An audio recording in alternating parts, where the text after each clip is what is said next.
Alrighty, what's going on, guys? I had some issues with Restream. I think it's all working fine now. It was working where it was. What was happening was it wasn't working for YouTube or Twitch, and then I was messing around with it, and I got it working for Twitch, but not for YouTube. Then I messed around with it further, and it looks like now it is correctly working for YouTube and Twitch. So hopefully we are good to go now. I'm gonna try and see as far as grabbing the chat now that we got everything going.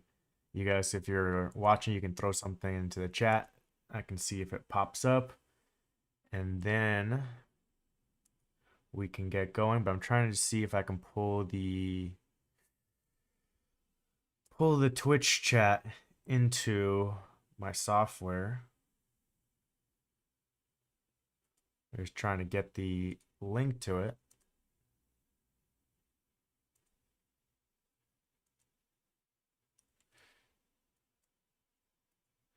And then we should be ready to go. Not sure why the last time I had it set up, it worked perfectly fine. And then this time when I had to set it up, for whatever reason, it wasn't streaming over and grabbing it on YouTube and in Twitch. And then it was grabbing it on Twitch and then not YouTube. I'm not sure what was going on, but hopefully we can. Let me see if I grab this link, if the Twitch chat will work, and then we should be able to go. I think that will work. So let me pop out now what we're doing as far as form checks today.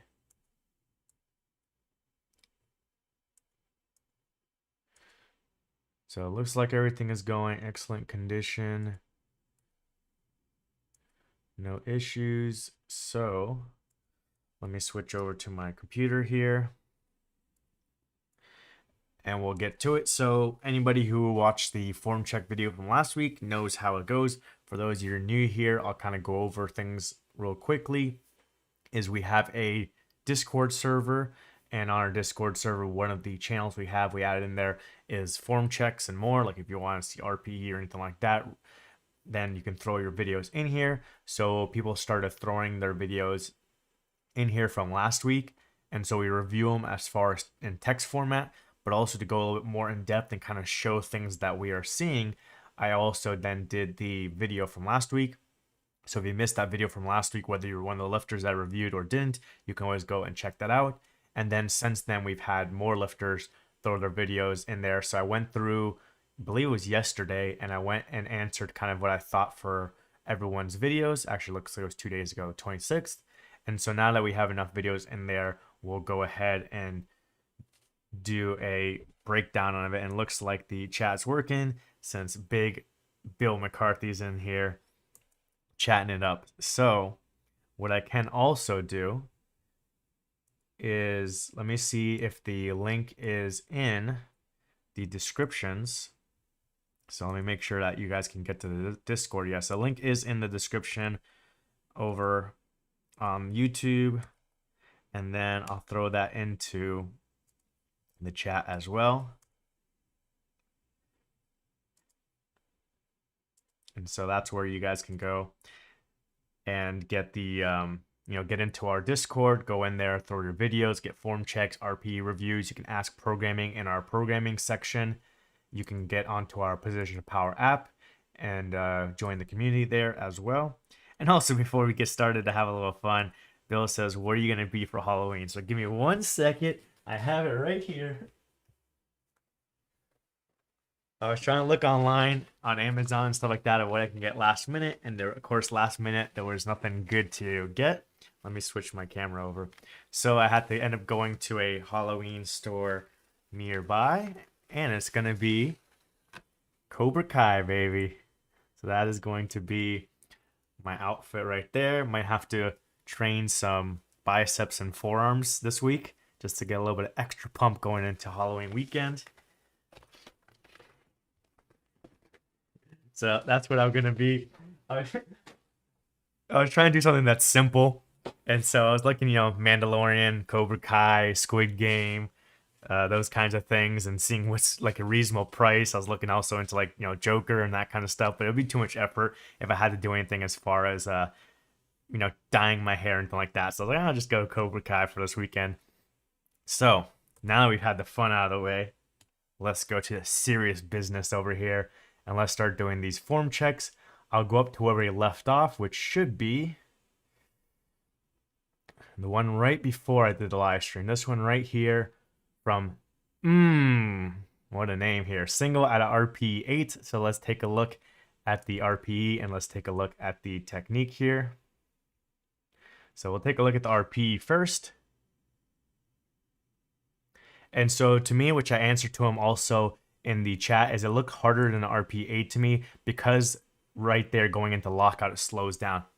One way you can look at it, the way I think about it, is an RPE 8 should be about what your opener moves at, which should be something you can do, 3 to 4 reps. So, 3 reps at one rep at an RPE 8 would be a 3 rep max. So it kind of falls into that 3 to 4 rep range. And also what I try and think about it is like for most people is there's no slowdown in the movement. So most people, when they're in that 87.5% to 92.5%, let's say, somewhere between RPE 7 to RPE 8, unless they have some kind of major weak point in their range of motion, is it's going to be one smooth motion. So in this case for him, he's quick off the chest a little bit because he's doing touch and go, and then slows down going into lockout. So that's why I told him I thought it was more like a RPE 9. The other thing I mentioned to him was just like the positive things. Like he has a really good setup here. You can see nice big arch. The chest is nice and high. Getting the hips into full extension as close as possible. Pulling the feet behind him. Grip width looks good. Grip width is kind of subjective and depends on what's best for you. I like how he's putting the bar deep into the palms. That's kind of how I grab it these days too, is deep in the palms and maybe pushing the fingers down on top more, like pinch grip, rather than wrapping completely around and having it maybe deeper in the fingers. So I like how he's putting it deep into the palms here and pushing the bar with the fingers. Then you can see here, the descent is pretty solid as far as a controlled descent. In the bottom position, we have our elbows fairly well tucked in and stacked underneath the wrists and the bar stacked on top of the wrist. And then pressing back towards the shoulder joint, as you can see there, and the elbows flare out as he pushes back to the shoulder joint. So you don't want to go in one extreme or the other. You don't want to go where you're like over tucking on the way up, and you don't want to go where you're flaring too much on the way up. So he does a good job of keeping the elbows stacked and flaring it out as he pushes back towards the shoulder joint. So overall, the technique was good. The only thing I mentioned, like for some people, if you do a lot of touch and go bench press, you're not doing a lot of pause bench press, is be careful trying to use the touch and go bench press to maybe estimate a pause bench press max for a competition. So if you did whatever, 245 touch and go at RP 8 and say, okay, well, your max is 260, then don't say, okay, well, I did 260 touch and go, I can maybe do a 255 pause. It's going to vary. Some people who do a very light touch and are good at pausing will have a close max between the touch and go and the pause. And for someone who bounces a lot off their chest and doesn't practice your pause, it may be a big difference. It may be, 10, 15, 20 pound difference. So you have to just be careful as far as trying to estimate it. So I don't know if that's what he's trying to do. Everyone who posts stuff in our chat, some people provide more information, some people don't provide as much information. So I don't know exactly what his goals are, what the training is going like, how much he's practicing the pause bench press, stuff like that. But just as a warning to you all out there, is making sure you're trying to estimate your competition numbers as closely as possible using a competition bench press. Whereas here, he does a pretty decent touch as far as not bouncing too hard, but it still might be a 5-10 pound difference in the max. So like if you with a pause, that may end up being his actual max, and with the touch and go, it's more like a RP 9. So those are the only things I had as far as rating the RP, and technique overall is looking solid. Thomas threw something in the chat. I don't even know if it's gonna show up here on the messages. Like, this is what I get, Thomas. Face with tears of joy. So apparently you're sending me tears of joy. I don't know if it was because of my Halloween costume or because I'm on a live stream. But thank you all for tuning into the live stream. And so let's go over to our next video. So let's go down and see who our next lovely contestant is. It's going to be Rodney here with some deadlifts. So let's take a look at this one here.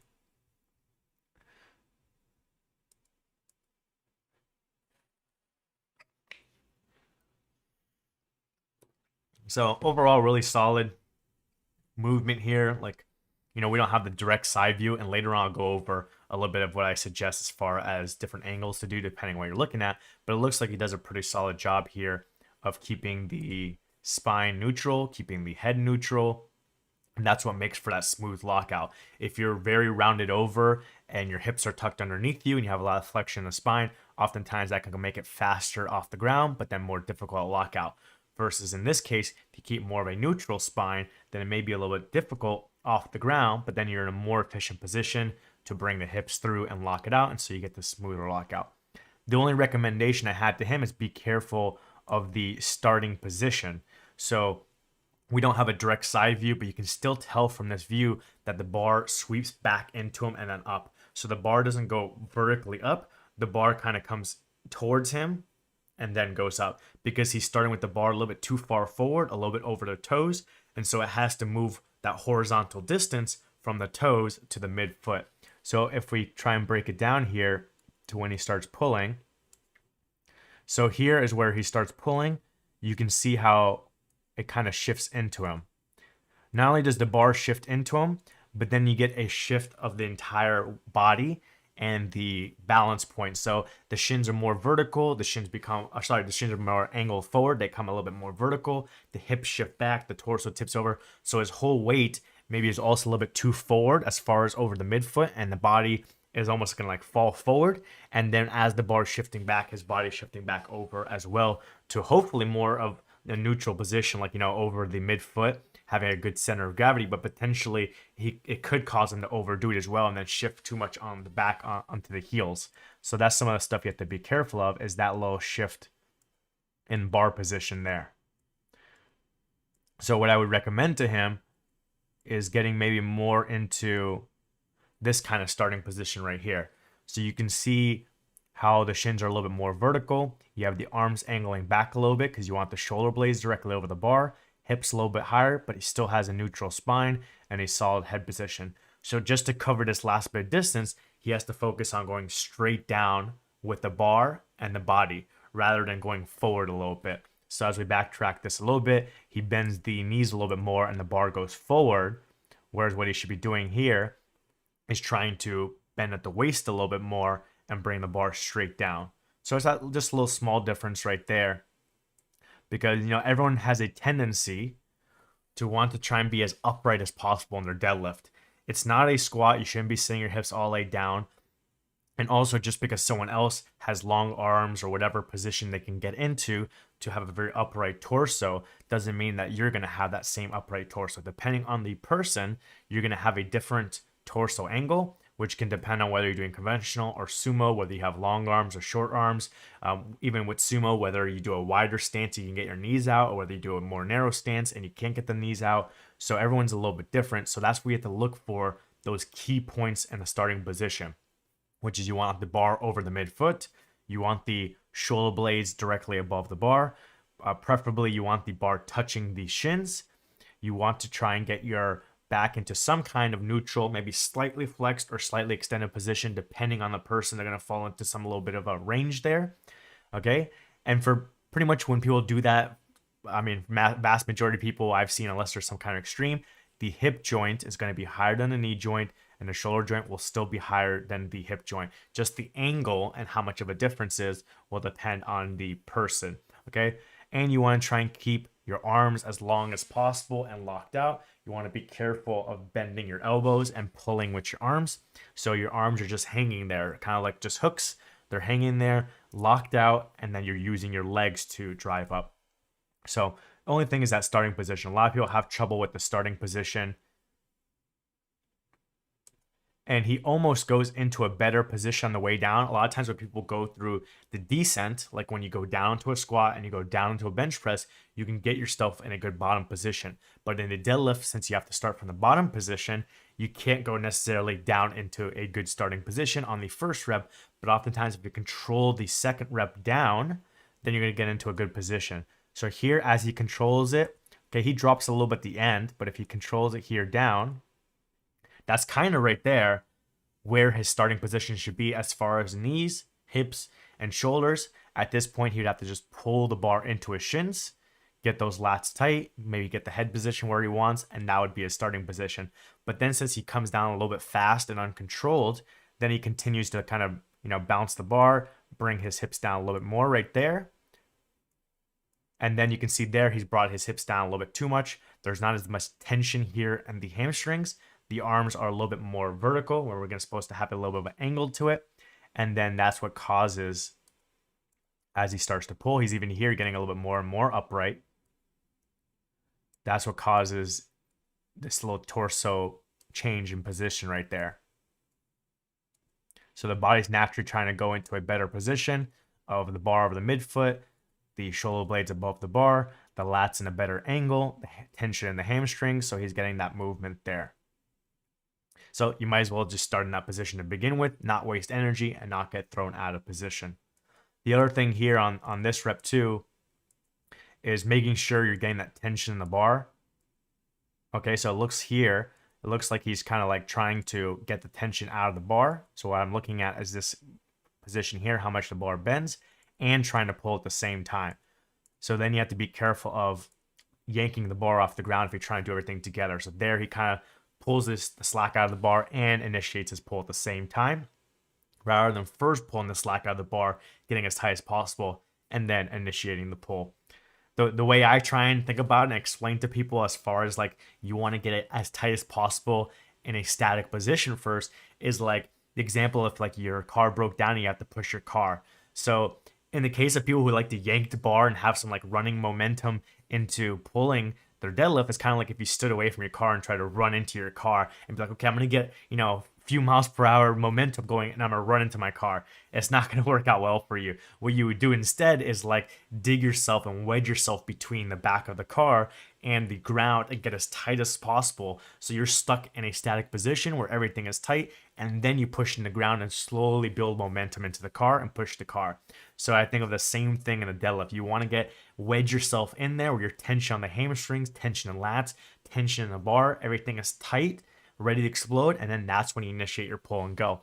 And if you do that with a light enough weight, you'll actually see the bar will kind of want to start to hover and come up on its own, because you're wedging yourself in there and creating so much tension that like maybe at 135 pounds, the bar will want to come out. At 225 pounds, maybe the bar wants to come out. But once you get to a heavier weight, then the amount of tension you're building is less than the weight, tension or force needed to lift the bar off the ground. So at that point, you're just pulling all the slack out of the bar. You're getting as tight as possible. And then when you actually drive your legs into the ground, you'll initiate the pull.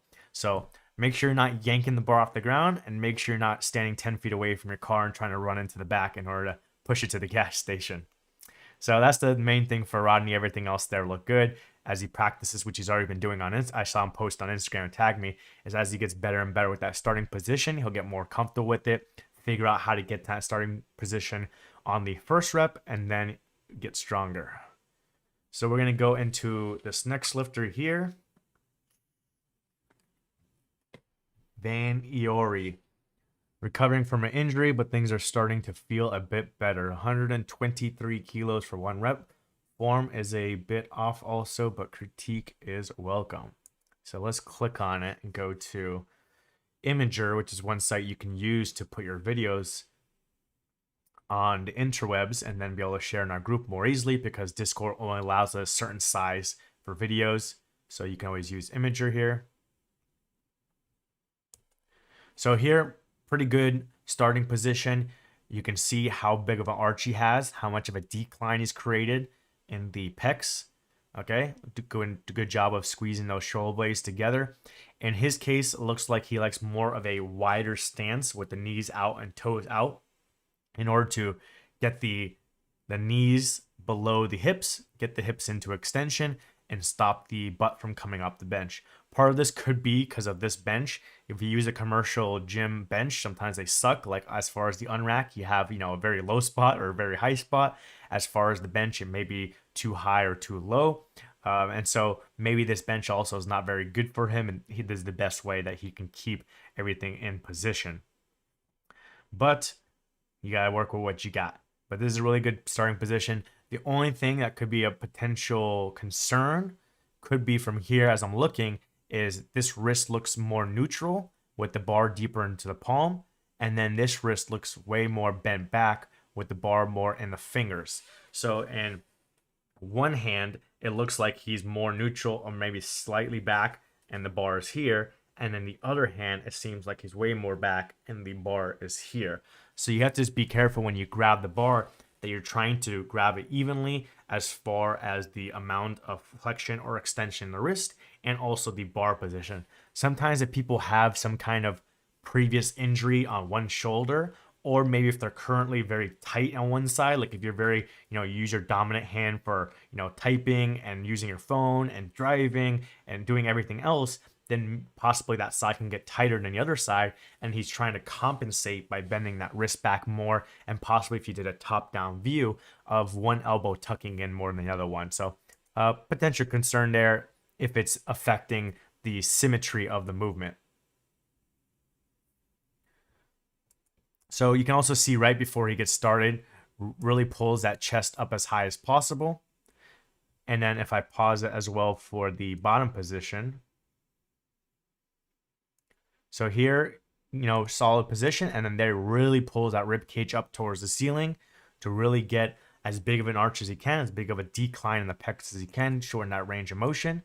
And then here as he descends, you can see a good job of tucking the elbows, maybe tucking a little bit too much.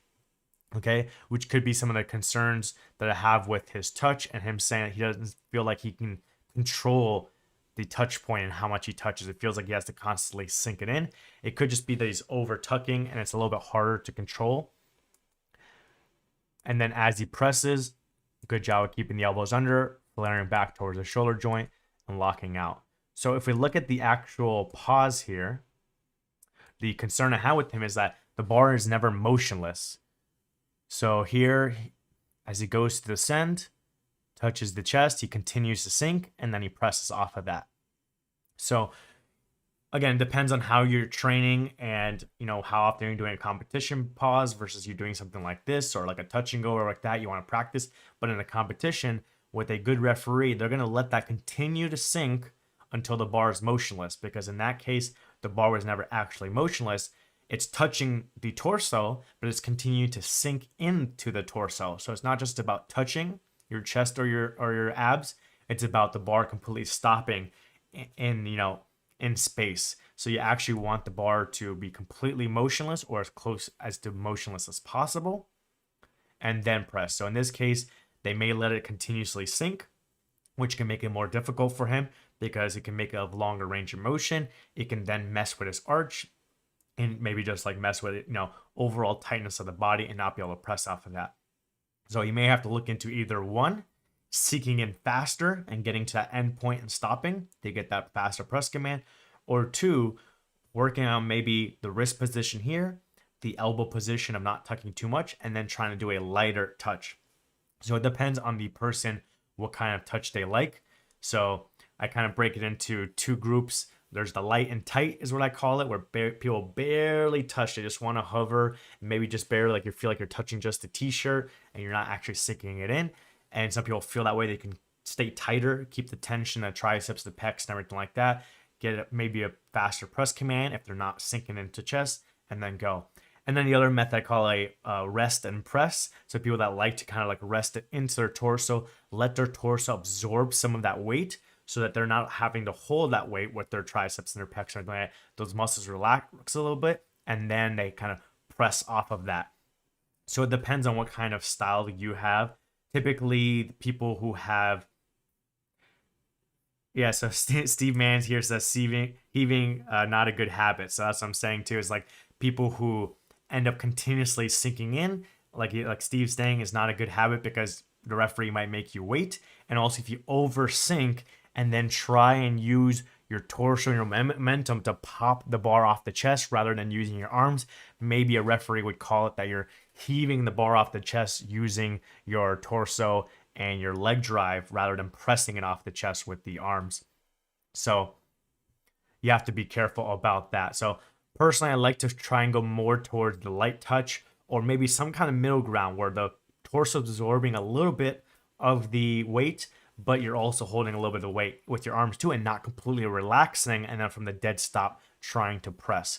And typically people who are lighter weight classes or people who have a max grip monster arch will be more of that light and tight method.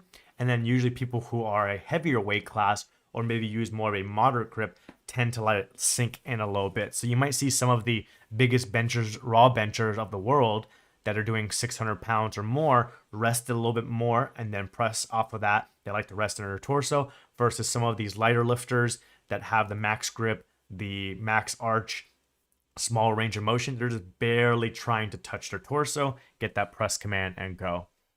So for this lifter, you just Vaniori, you have to just figure out what kind of style you want to do and be careful about just continuously sinking in the chest and thinking you're gonna get a press command off of that. So let's go to our next one here. We'll skip this one for now because this is one of the ones that I did a form check last week, and then he just did an updated video on a stiff bar, but I want to get to other people as well. So we'll move on and we'll skip Mikey over here too, because he's working on his pause deadlifts, but he's working with a coach. So I was messing with him, but he says he's doing what he's programmed, so he's got to talk to his coach, work with his technique and his weights and everything like that with his coach. And so we'll skip him for that, and we'll move on to Jake Pump Iron. So Jake's saying, would like a form check. This is a deficit deadlift with RPE 7 to 8. So let's take a look at that, see what we think.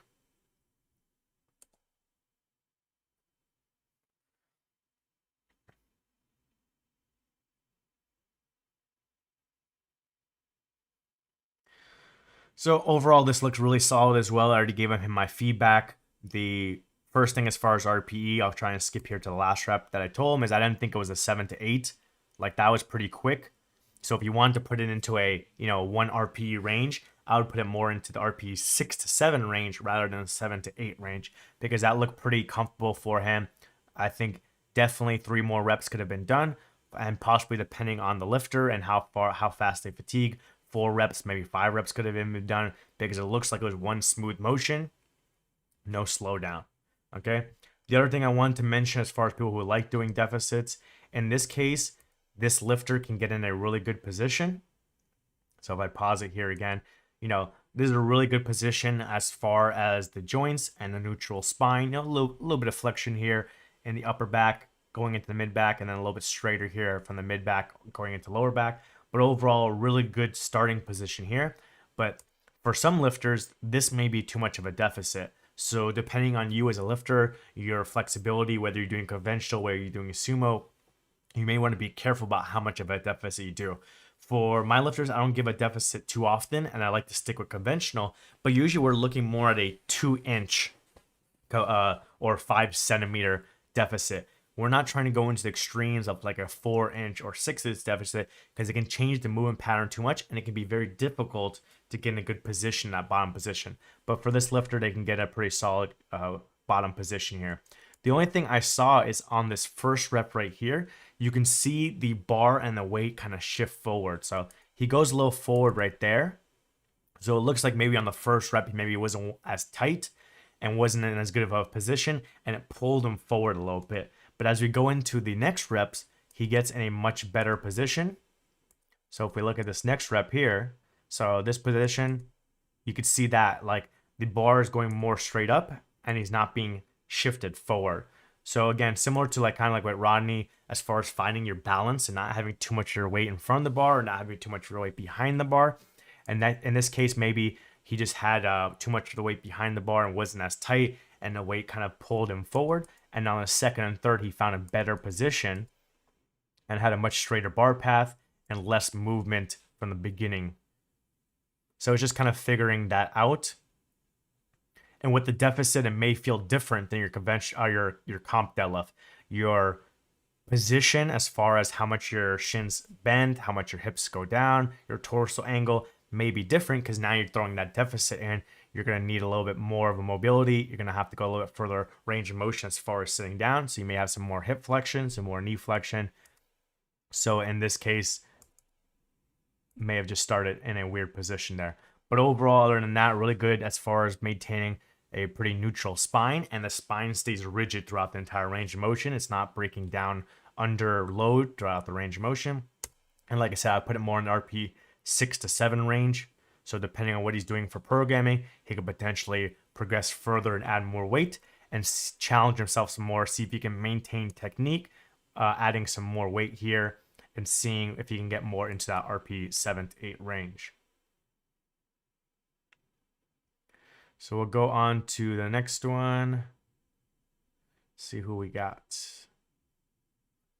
All right, so we'll go into Rainer over here.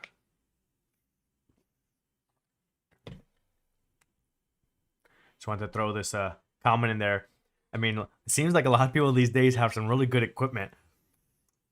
Like, it may not be the full set as far as a comp bar, comp rack, comp weights, but like, you know, some people have good bars, some people have good racks, some people have you know, good weights here. You got Rogue plates here, Rogue bar here, nice platform with the rubber mats for deficit. Here you got, you know, comp weights. You couldn't tell the bar. Here he's got the Alico bar on the crappy bench.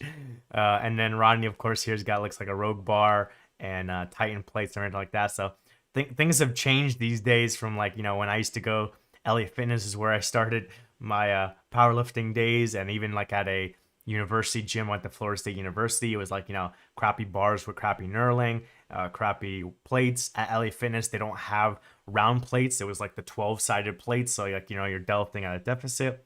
But these days there's so much more powerlifting equipment out there in Europe, in the US, in Canada, everywhere like that, so people have easier access to weights. My bar, actually right here, you guys can see it, is a Texas Power Bar that I got in 2013 for $300, because that was kind of like the best value bar back then. And now everyone kind of uses that Rogue Ohio Power Bar because it kind of falls in that same $300 range, depending on which variation you get. And so a lot of people have Rogue Ohio Power Bars like Rainer has right here. And then people are getting more comp weights and comp collars and access to comp racks and gyms, powerlifting gyms, CrossFit gyms, you know, weightlifting gyms. They all might have a rack. Because there are more options out there and they may be running competition. So you guys got it good. And maybe Steve Mann could tell you all about back in the day when he was lifting, you know, what kind of crap he had to lift on. But like, this looks like a nice Rogue bench here. You got great safeties and everything like that. And let's take a look at the actual movement here.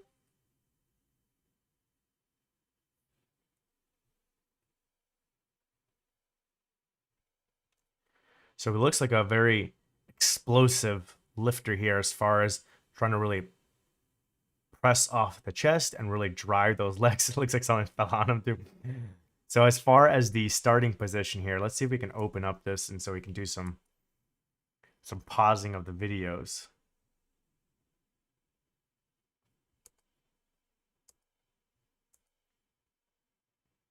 I think we had someone join or someone message in our chat. Yeah, it looks like we had someone join. Alex QB, welcome to our Discord. All right, so let's go back here.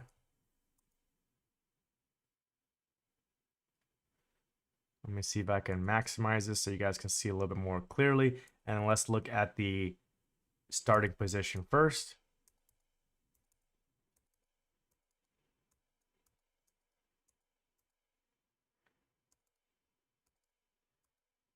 So, you know, good starting position as far as once he gets everything set here. So again, nice good arch here, getting the nice decline here, pulling the feet back to get the knees below the hips, keeping his head down. I can't tell how much he's gripping here, like how he's gripping as far as bending the wrist back and stuff like that, because it looks like he's kind of like arms are angled towards his lower body, and then potentially he's, you know, having the bar in his hands and bending his wrist back in order to get the bar back over the shoulder joint. So maybe something to watch out there, and maybe you can get more of a vertical arm position at the start. But the other thing too, if you notice, is like, okay, this position here is a good starting position, but what did he have to go through in order to get in this position, and can we make it more efficient? So it looks like he, as I'll play it again, and if you watch the legs and the feet, he's moving his feet around a lot. So when you, depending on how you set up, when you set up and you're pulling your feet back, when you're digging your toes in and trying to create your arch and everything like that, you want to be careful about just like lifting your feet up off the floor, or maybe lifting your hips off the floor very loose and just losing that position. You want to try and keep some kind of tension there and make sure your hips don't like slide out from underneath you. So it looks like he kind of lifts his feet up and loses a little bit of that tightness. So here, as we go and play it, like here he does a good job of, keeping the feet tight to keep that pressure onto the traps. From there, he may just have to slowly wiggle his feet and get them flat and tight exactly where he wants to maintain that tension. But what he does here is lifts it up right there. So again, you can see right here, he lifts it up, and then he's potentially losing some of that position that he was trying to get right here. You can see how tight he is there. And then it kind of drops there, and he's really dancing his feet around here. Then he lifts his hips back up to try and get the tension back up. Then he puts it back down. So maybe just being careful of trying to simplify the setup and get it down to steps that can be repeatable. This little picking up the feet and dancing them around and shuffling them around and then, lifting hips back up and stuff like that may be harder to repeat. And so it can be harder to, in a competition when you're stressing out and you kind of forget about things, to try and get a setup that's good and that you're used to. So maybe he has to just figure out how he can get in the proper position here. It could potentially be like this, where you lift your hips up, you bring the bar out, keeping the tension on the traps, put the hips down, and then slowly just wiggle the feet a little bit forward while maintaining tension in order to get the heels down. And then boom, you're done at that point. You're ready to go. Rather than, this moving the feet around a bunch of times. And then when we go into the descent here, does a good job of tucking the elbows and touching lower on the chest. But one thing to maybe be careful of here is over tucking and then having the forearm angle change here. So there he does a good job at the very last bit to then tuck the elbows and keep them under, because it looked like he was going to lose the position. So if we go down a little bit slower, here he's didn't want to pause on me. Let's try that again.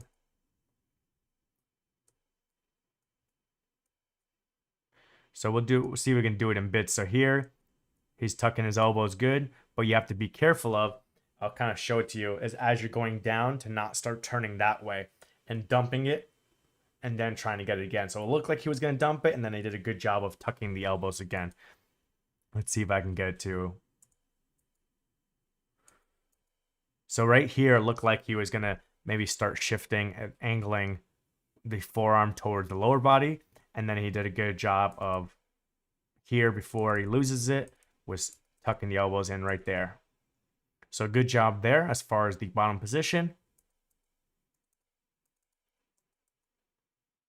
And then really drives his legs and presses back. And then here, let's take a look. See, there you can see he's about to start dumping it again. And then does a good job of tucking the elbows right there. That last bit to stay under it.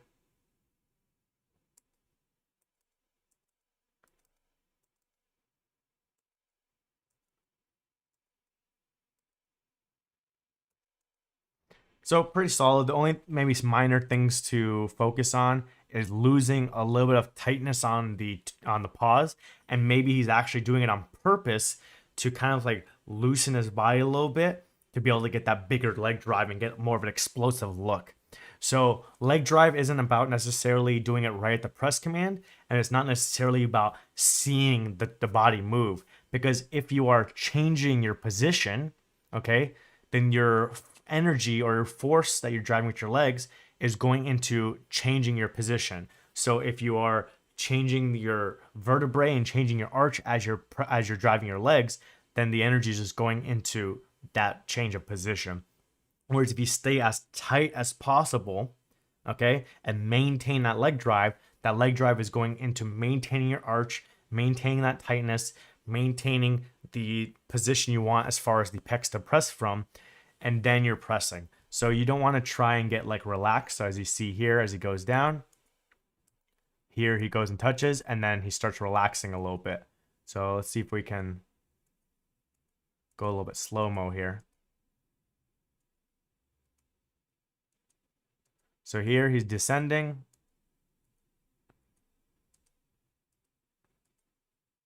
And then there you can see how he popped up more. So what I would like to see is, can he maintain this position from the very beginning?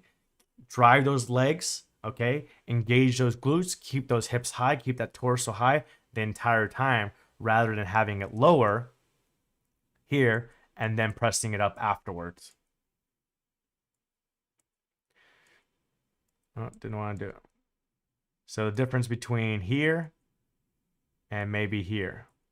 So you can see how the hips are a little bit lower, torso is a little bit lower, and then here hips are higher, torso is higher, and he's in a better pressing position. So it's a little bit hard to see, and this little scroll is not working as good, but we'll try and play it live and real speed so you can kind of see those hips pop up a little bit and some horizontal movement where I'd rather him drive the legs the entire time and see if he can keep that higher position the entire time. But it's very minor things we're looking at this point. And then you can see again on that last one how he's a little bit shaky on the chest. So if we go back here again and let's just watch the pauses of each rep. So if we look at this first one, really good pause there, very little movement. Second one, pretty good there as well. Third one, again, really good pause there, very little movement. And then this last one, you can see how he kind of like, on the third one as well, I kind of try to drop it down a little bit on purpose to get like a little momentum going and press back up. So overall, everyone who's sending videos in are really solid technique. We're just looking at little small things that can possibly be improved. In this case, the small things could be figuring out a more simple and efficient setup, and then just making sure you're maintaining the tightness on the chest for all the reps and not having to start collapsing some more. And then looking and seeing if maybe he can keep more constant leg drive throughout and keep those hips engaged and that torso up as high as possible to use that efficient position the entire time and not just try and get to there after the press command.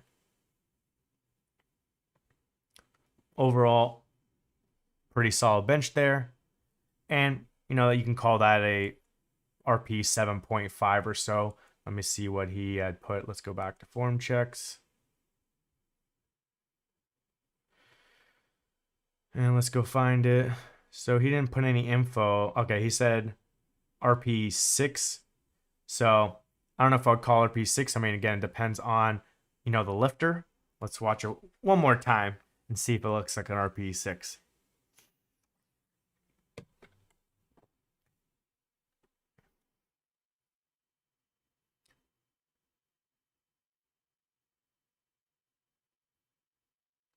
Yeah, I'd say maybe the third one was RP 7. And then that was maybe a 7 or 7.5. Personally, for me, from watching him for the very first time and just seeing the bar speed, it did not look like a 6. The first rep and the second rep looked like a 6, how fast to move. That looked like a warm-up weight, so I'd put that as a 6. Same with that one. This one got a little bit slower, so I may put that more at a 7. And then this one got a little bit slower as well through that little middle point, so maybe a 7 or a 7.5 depending on the lifter. All this will vary a little bit depending from lifter to lifter as far as how slow can they go when they get near their max and how well can they maintain their technique when they get to their max. So I don't know those things for this specific lifter, so it's going to make it a little bit different. My RPE rating versus his own RPE rating. Let's take a look at his 405 deadlift. He put that at an RP 8. So we'll take a look at the RP first while it's fresh in our mind.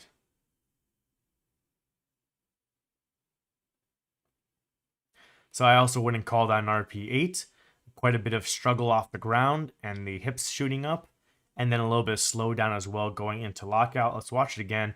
Let's see if I decide an 8.5 or 9.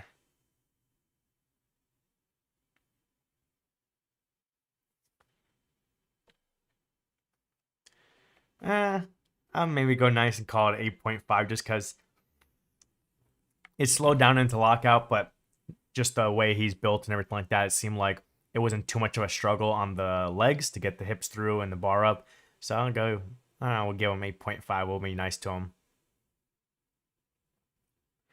I was planning on coming in here mean with my red background, throw some reds at you all, but I'll be nice and call it 8.5. So now let's go over some of the technical things I'm looking at here that makes me think it's, you know, more difficult than he thinks it is.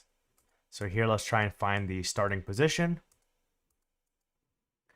So if this was a position that he can maintain, it's actually a pretty solid starting position where the knee is in line here with the toes. The hips are higher than the knees, shoulders are higher than the hips. Looks like the arms are angled back a little bit. Arms are nice and long and locked out. Spine looks pretty neutral. In sumo, I feel like it's a little bit more okay for people to look straight ahead and have the neck cranked a little bit, just because you tend to have a little bit more upright torso with sumo versus conventional. You can have a little bit more leaned over. For some people, they have to be careful about lifting the head up too much in conventional, because that weird position there can make it difficult to just feel your back and feel where you are in space. So in conventional signs, I try and look maybe a little bit more down at the ground in front and keep the head and neck a little bit more neutral. But here, really solid position. But the thing is the breakdown of the position as he's trying to pull. So as we start playing here, you can see how the hips are starting to go up before the bar has come off the ground. Hips continue to go up. And then now the bar is starting to move a little bit. One side comes up, and then the other side comes out. So now this doesn't look like quite as good of a position because the knee has come in a little bit. The hips have shot up quite a bit. You can't tell as much here, but the hips have tucked under a little bit, so the hips are not as square anymore. So let me see if I can bust out my drawing skills for you all. So the hips aren't as much of a level or square position as far as being, neutral with the spine here. What it's looking like is, let me see if I can get my drawing skills going. It looks like maybe it's turning a little bit more, and then you're getting a little bit of flexion. So it's looking more like that, like it's rotating in. Okay, and sometimes the reason why this happens is the body's trying to naturally get the hips closer to the bar. So what it's trying to do is turn the hips in and get it closer to the bar so that this distance is less, which is going to make it less, not as difficult. All right, so that distance from the bar to the hip joint is going to be more difficult the further away it is, like if you're doing a stiff leg deadlift or RDL, and then it's going to be easier the closer it's going to be, like if you did like a front squat or something like that. And then the other thing too is kind of potentially changing the angle of the glutes, okay, to be in a more efficient position. So you have that going on before the bar breaks the ground, and then as the bar is coming up now, you can see it potentially moved a little bit off of the legs here. So it looks like maybe it went forward a little bit. And then here you can see this side is off the legs, but this side, the hand is on the legs. And then here he kind of pulls it back in now that both hands are touching the legs. And then now the bar is touching the legs. And then that made for a little bit of an easier lockout because now the bar is back over the midfoot. All right, let's watch that again and see what else we can take a look at here as far as potentially pulling the torso upright too soon. Now it looks good there. So the major thing there is just getting a tight position where you can maintain what he's trying to have his starting position be, which is right here. Okay. And maybe we need a side view to see whether this is as good of a position or as a correct position for him, or maybe he does need to start with the hips a little bit higher, like maybe right there is where he needs to start from, and making sure he's pulling that bar into the shins and making sure he's driving these knees out to the side, not letting them collapse in, and then not having it shoot up like that.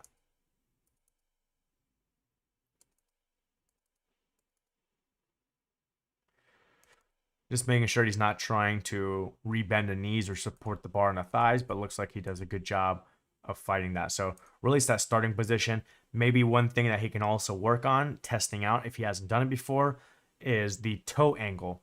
So typically for sumo, you're going to be pointed out a little bit more than conventional. And then typically, as like a general guideline, is the wider out you go, the more you have to point your toes out in order to match that width and driving the knees out. If you went really, really wide, okay, and then had your toes forward, it's going to be hard to get the knees out of the way, and the bar could then, have to go around the knees, or the knees have to straighten out, or the shins have to straighten out a lot. Where if you go out wider and you point your toes out more to the side, you can push your knees out more to the side and get them out of the way. So potentially he could point his toes a little bit more to out to the sides and see how that feels. So instead of having, let's see how I can draw it, maybe from the middle of the ankle, maybe to like the second or third toe, instead of having it like that, maybe he goes from the middle of the ankle to more of a position like this. And then same thing with the other one, where you pointing out more towards that position there. And then with that, he can then get the knee out a little bit more. So then the knee may have to go till, let's say, there. So then that will give him more space to bring the hips closer. All right, the more you can get those knees out to the side, the more he can bring his hips closer to the bar. And maybe that will help stop the hips from tucking underneath him. That's a terrible arrow. Stop the hips from tucking underneath him like that. And maybe he can maintain this more vertical torso. So maybe something to mess around with is messing around with that toe angle, getting closer to like maybe a 45 degrees. And then be able to drive the knees out more and bring the hips closer to the bar.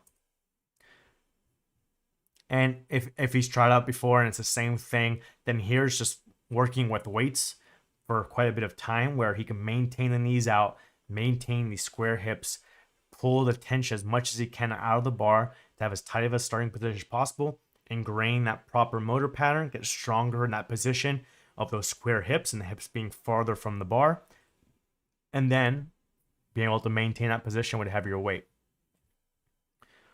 So let's take a look at his final lift here, which is 365 for 4 at RP8.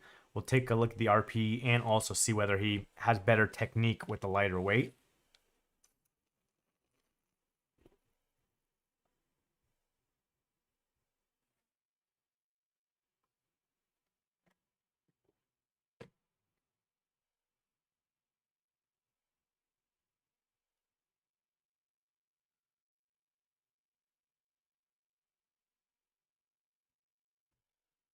So not bad. And just to catch up on my my chat message here real quick. So we're getting RPE checks from the chat as well. So RP9, I was going easy on him and saying RP 8.5, but it looks like we might have to come to a consensus and say RP9, which is something I'll talk about next once we go through all three of these videos as far as assessing your own RPE. And then just throwing it in there real quick, since Wheeler is asking, is he taking submissions? The submissions are done through our Discord channel, so the website or the link is in the description below. Also higher up in the chat, you can go and click on that, join our Discord. We have a separate channel just for form checks, RPE checks, those kinds of things, and so you can throw it in there. So let's go over this video again, and you can see that he has the same issue with the hips coming up, even with this lighter weight. Now, it's not a very lightweight, but 405, 365 is quite a bit lighter. So you would like to have better technique, preferably with the 365 here. So you can see right there, hips start shooting up. So you can see the hips are still shooting up and the bar hasn't even moved yet. And now the bar is starting to move and come off the ground. So again, this looks very similar to that 405 position.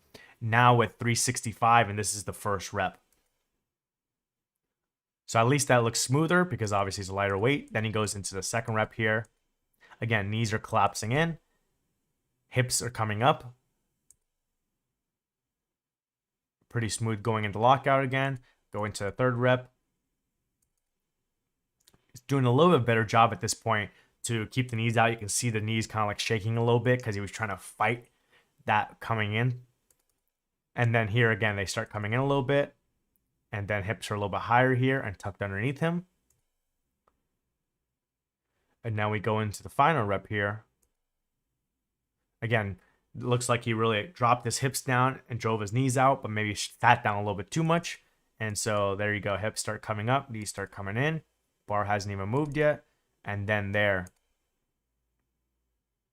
And I would put this RPE lower than the other one. So one thing you can do as a guide, all right, so we can go a little bit more into the RPE talk, is if you're saying two things are RP8, looking at the speed, and does the speed match? Does the difficulty match? And in this case, I say no. This one look faster as the final rep compared to the 405 for a single. So I wouldn't put both of them at 8 because this one is clearly faster. So I would put this one more at an 8, and like I said, that one more at 8.5 or 9. So that's something you guys can do when you're assessing your own RPE. If you don't feel as comfortable with it, if you feel like it's difficult to pick an exact number, you can try and compare sets and compare reps and say, is this one faster or slower than the other one? You can at least say, okay, it must be a more difficult RPE then. Or comparing it to your attempts in the competition. If your opener, looks like an 8, or you planning for an 8, well, then the speed of your rep in training should be similar to, or as close as possible to, the speed as your opener in a competition. If your speed is slower than the opener, then it's probably 8.5 or 9. If it's faster, then maybe it's a 7 or 7.5. So in this case, I don't see why necessarily rate them both as an 8 when this one looks clearly faster than me. So you have to just try and be honest with your RPEs. But if we look at the first rep here, and we just look at the first rep in a vacuum, that looks pretty quick. So you can maybe put that at RPE 7, let's say. And then you obviously see that he does 3 more reps. So you're going to say, okay, then maybe it's RPE. This is what RPE 6 for him looks like.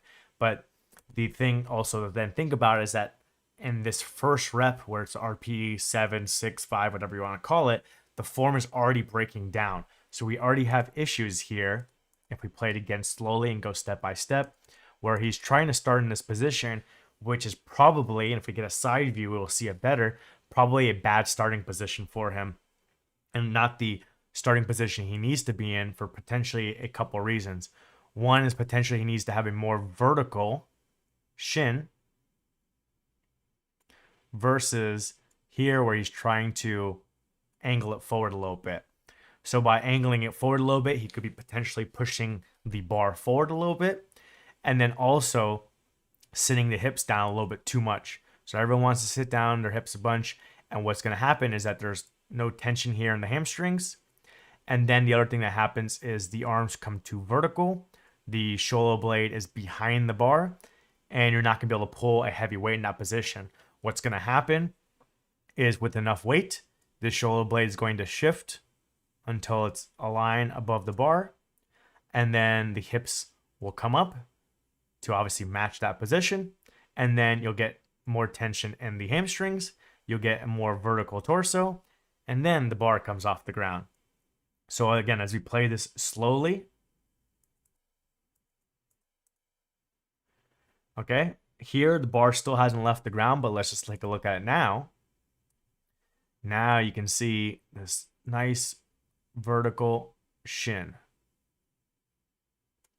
Okay, and then you can see the higher hip position. All right, and then you can see still a fairly neutral spine other than the hips tucking underneath him. You can see a little bit more of an angle back in the arms, which is what we want. And then the shoulder blade is a little bit better as far as being over the bar. All right, so then from here, the things he might have to just work on is, okay, this is your starting position, is working on that drive the knees out and potentially looking into pointing the toes out more. And then just not focusing so much on, oh, I need to sit down in a squat, I need to be squatting the weight up, I need to have a super upright torso, because that's where Yuri Belkin or whoever does, and I have to be the same as them. Is now you have to figure out what's right for you, your stance width, your arm length, your torso length, whether you can maintain your knees out well or not, whether you have the mobility to go to a max stance width. And so you have to figure out what's right for you, but you want to try and focus on these general concepts of trying to have the bar over the middle of your foot. It's trying to have a vertical shin. It's trying to have as much tension in the hamstrings and as much tension in the bar as possible, and not trying to get into a very deep squat and relaxed position. One way to kind of get a idea here is, I know everyone hates them, but if you just search Ripito deadlift, and maybe you can find it on Google Images searching, someone else, some better human being out there. But what we can look at is some of the pictures here. As far as diagrams, maybe that one that I passed is the best one. So maybe this one's actually the best one here. Is here you can see how they drew a vertical line, and that vertical line goes through the middle of the foot, it goes through the center of the bar, and it goes through the shoulder blade. So you can see here how the shoulder joint, okay, the socket itself is a little bit in front of the bar, which has then this arm coming back angle. And you maybe actually see a little bit better here how it's in front of the bar, okay, so that arm angles back. A lot of people try and get the shoulder joint here in line with the bar, which then throws off their position because then they don't have the shoulder blades above the bar. They have their hips down a little bit too low. They don't have that much tension in the hamstrings. Versus here, the correct starting position your body is naturally going to go into with enough weight on the bar. If you have a very light weight, you can manipulate the position. And while this is not exact diagram of what it should look like for you as far as your hip height and your torso angle and everything like that, it's going to vary from person to person. This same idea here, even though this is a conventional deadlift, goes with a sumo deadlift, because all you're doing with the sumo deadlift is moving your stance out wider, bringing your hands in, but it's going to be that same idea as far as getting the bar over the middle of your foot and having your shoulder blades directly over the bar. It's just that with the wider stance and toes out, maybe the look of getting the bar over the midfoot is going to be a little bit different. So you can use that as a guide. And this one also is a good diagram too, to show basically here the person's trying to sit down too much. Okay, they're trying to squat the weight up. And here the person's starting with too much of a high hip position, maybe more of like a stiff leg deadlift or a RDL. And so you can see the overall idea here with getting into this position with the bar over the midfoot and the shoulder blades above the bar and getting, the bar touching the shins, a neutral spine, long arms, locked out elbows, those kinds of things, is getting this 90-degree angle here between the lats and the upper arm. So that's going to be a efficient position for you to pull from. Whereas if you sit down too much and you get the 65 degrees, kind of what you're showing here in an example, or have the hips up too high where you're showing this 105-degree angle, is that your lats aren't going to be in as good of a position. Here you have the potential to push the bar forward, okay? Depending on how you're built, you may be pushing the bar over to the front of your toes. And so with the lats being out of position, the hamstrings being out of position, potentially the bar being out of position, then you get that kind of shifting back and the hips shooting up that people kind of fall into. So you can look at these different diagrams to kind of see, what you want to be going for here versus what you don't want to be going for. And this maybe shows a little bit better as far as the color of the angles of the lats is what you're trying to go for here versus here or here. So that's what I would work on for this lifter here. Is one, working on that starting position, and two, maybe working on assessing the RPE correctly, is not trying to be biased towards yourself. And, if something moves difficult, you have to acknowledge it's difficult and say it's RP 8.5, 9, 9.5, or even if it's a 10. Some people, their numbers they post on social media, maybe it looks like an all-out max, and they'll be like, oh, it's RP 9 or it's RP 9.5. And it's like, at that point, you just call it what it is and say it's a RPE 10. And in this case, comparing, especially comparing, like I say, deadlifts to deadlifts, comparing two different singles or comparing a single to a double or single to a triple, is seeing if you are precise with calling your RPEs, or if your RPEs are all over the place and, you're calling three different things in 8, but the speeds in all three are very different. All right. Jordan, max stance width is my new best friend. You've fallen off. You are now my second best friend. Don't be jealous of max stance width. And Wheelo says they submitted something. All right, thanks for joining our Discord and submitting. We got Wheelio in here. Let's say hello. And we got Mackenzie or M. Kenzie, however you say your name. Let us know in the chat. Welcome to the group. We hope you brought pizza, is what Discord says, since I like my pizza. Though today, Today's not pizza. Today is a Publix chicken tender sub on sale. So anytime Publix chicken tender sub is on sale, I go with that. Otherwise, I might default to some Domino's pizza. So for those of you that are putting stuff in the form check, that we have a group of people that are in there that can always help answer questions, do our form checks and that kind of stuff, RPE checks in the text form in the Discord, and then eventually we will throw it into a form check video like this. So let me see what else we have as far as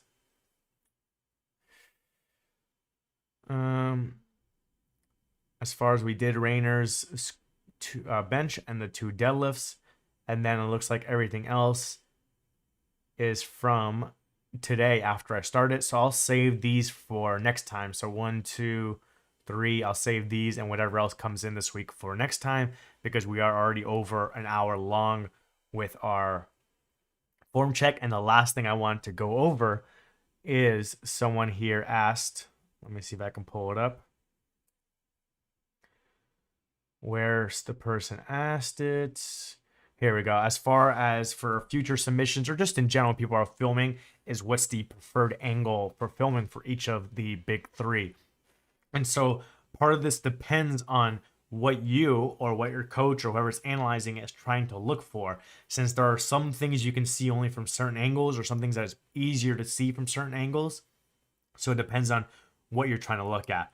For example, if you're trying to look at your depth on squat, it's going to be much better to have some kind of side view or even a direct side view with nothing in the way to be able to see your depth properly, see where the top of the knee is, see where the crease is, where the leg meets the hips, and be able to draw dots and figure out where it is. If you do a front view or a back view, it can become more difficult to see whether you hit proper depth. So in that case, you would want to go for a side view. For like a front view on squat, you may be able to see if the knees are collapsing in or not. Whereas like, a behind view or a side view may be more difficult to see that. As far as like, the bar position to see whether it's a high bar or low bar, or whether it's symmetrical in the back or shifted off, maybe a back view would be better to see those kind of things. Also, if you're trying to see if the hips shift off the center line, maybe a direct back view or a front view would be better to see that, because you can draw a vertical line in the video and be able to see how those hips move in reference to that line. So there's things like that. If you want to look at how your knees are tracking during the movement and whether your torso angle is changing during the movement, then a side view is going to be beneficial. So for squat, just depends on what kind of things you're looking for. Oftentimes, the side view gets you a lot of stuff because you can see as far as the walkout, you can see the descent, you can see depth, you can see the tracking of the knees, you can see whether the heels come up, you can see whether the hips shoot up, torso tips over, you can check bar path. So a side view gives you a lot of stuff, but there are some benefits to those other angles depending on what you're looking for. For the bench press, again, I personally like the side view. It gives you a lot of stuff as far as if you can capture everything in the video, and then you can see, I'll make myself big for you all too. For the bench press, from the side view, what you can see is if you can see the feet, you can see the position of the feet, whether they stay flat on the ground. You can see whether the knees are lower than the hips to get your hips an extension. You can see whether your butt comes off the bench. You can see whether your head comes off the bench. And as far as the movement itself, you can still see the bar path. You can see how the elbows are tucking in and flaring out. So you can see a lot of things there as far as the bench press, but potentially doing from, where the spotter would be, either top down or looking up the head. So if you did like a kind of a camera angle where you're looking at the top of your head as you're laying down, or toward your face as you're laying down, those can get you some different things as well, as far as like seeing if the elbows are symmetrical or if one's tucking in more than the other. Sometimes people have it where like one elbow tucks in more and the other one flares out more. So doing a top-down view or that side view can see that. You potentially can also see if the feet are symmetrical. Sometimes if you do a top-down view, you'll see some people have one foot tucked in more than the other one, and also sometimes one out wider, or sometimes one turned out more than the other one. So you can see if there's any kind of asymmetries like that. The top-down view also can help with seeing where you're touching on the torso, if you're touching too high, if you're touching too low, and also whether the bar is symmetrical or if it's angled or even shifted over to one side. So you can see things like that. And for the deadlift, again, my personal preference or like my bias as far as you can go with one view, again, is the side view, because in the side view, you can see the bar path, which we want a vertical bar path. you can see again the hip position, the torso angle, whether the arms are straight or slightly angled back, whether the shoulder blades are above the bar or not. You can see whether the head or neck is in a neutral position. You can see whether the spine is flexing under a load or whether it stays rigid. And so you can see a lot of those things.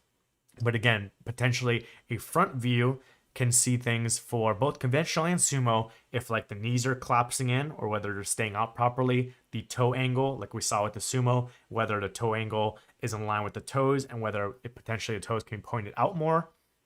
And you can see things like if their arms are straight or if they're pulling with the arms. And for the most part, that would cover it. That's why I potentially like the side view the best on all threes, because you can get most of the stuff from that side view. And then if you're looking for something specific or you're like, oh, maybe the knees are collapsing in on sumo, next time do a front view, then you can grab those extra things. So for you all out there, trying to assess things for yourself or sending things to your coach or putting it into our Discord to get feedback, you have to kind of think, okay, what do you want feedback on? What are your potential issues that you need to work on? And go with that angle. Or if you just want to get a generic review of things, for me, it's looking to throw in that side view there will kind of get you most of that stuff. So if I kind of bring it back and let me see as far as what people posted, like as we look at this next week, we'll see there's a pretty good side view for deadlift to see everything. For here, like, for the bench press, this side view here got us a chance to see a lot of things. Potentially if the bench wasn't blocking some of the feet, or if we had a little bit lower, we can also see whether if like the heels were coming up or any issues there. Here again for deadlift, that side view was good. And then I was trying to see if anyone had a side view of the squat. So again, here was a good side view for us to see, bar path, the walkout, depth, torso angle, elbow position, that kind of stuff. So that's where I would default to. And then switching to those other angles to see something specific to you. We got someone new in to the chat as well. So unless you guys have any other questions, I think we will end it there because we are over an hour and I don't want to make these, too long and do 2-hour form check sessions and, no one tunes into it. We try and, go over a few different lifters in 1 hour, answer maybe 1 or 2 questions, and then save the rest for next week. I don't have a specific day. Let me try and pull the question into the video so you guys can see. So the question is, when will the next one be? I don't have a specific day because I prioritize the other things first. Obviously, one being my coaching clients, so I have to answer weekly update emails and send out new programs, working on other things as well. We have some competitions coming up in November, but I don't have anything coming up next week. So potentially I can do it again sometime sometime as far as Thursday afternoon next week. I was thinking about doing it yesterday actually, but it was just a little bit busy yesterday, so I pushed it into Thursday. But usually like Saturday, Sunday, Monday, and sometimes into Tuesday, I'm pretty busy with answering emails, sending out programs, all that kind of stuff. This weekend as well, we have Halloween, so maybe a little bit of Halloween partying and then catching up on work. So maybe if we're lucky and we're early, we'll do it Wednesday, but most likely I would project right now that it'd be Thursday afternoon, similar to right now. And then going forward, it may be more difficult because November 13th, we have a competition in Orlando, a Special Olympics event. I'm driving up on Friday. So maybe I'd be able to get another one out on next Thursday, but potentially maybe I'd just miss out on that. And then we also have another competition a week after. It'll be on the 21st Sunday, a Collegiate State Championship in Orlando. So I got to go to Orlando back-to-back weeks. But this coming week, I think we can shoot for November 4th around this same time. Let's say 2 to 4 p.m. Eastern time. And I'll try and put up the scheduled event, earlier on Thursday. So if you are subscribed to the YouTube channel, or you can subscribe to the YouTube channel right now, or follow the Twitch channel if you're on Twitch, is then you should be able to get the notification on Thursday of what exact time it is. Or maybe if I commit to it early enough on Wednesday I'll schedule for Thursday. But it's just like some things pop up in the moment, and I just want to be free in case I have to answer any calls or hop on a consult with a potential client or anything like that. And then once it gets closer, I commit to the time and do it just like I did this time. I think I gave like an hour and a half heads up this time, but I'll try and do it earlier next time. But even then, you can always go back and watch the form check videos, the live stream afterwards, and just kind of cut in forward to see where I reviewed your video, because I'll do it in order. So for next week, I'll be starting with Alex's video here, the squat and the deadlift, and then we'll going into yours. So you can always just like skip ahead whatever 20 minutes or 30 minutes and find yours if you don't get to watch it live. And I'll look into it. I'm not sure, because I've never done it before, for a live stream, if I can do chapters so that you can see the chapters, and the chapter will be like the person's name or username. So potentially that will make it easier for people to skip through. And then the other thing I haven't done yet with last week's I was going to try and do is download the video and see if I can just cut out each lifter's part and re-upload it. So you just get like a 10-minute part that's the form check for yours, and not having the other 50 minutes or an hour of the other lifters plus intro and outro, that kind of stuff. So I'm going to mess around with those things as well, so that people can just go look at their specific part, and we can throw that specific links in the Discord too, so you can just go watch your specific portion.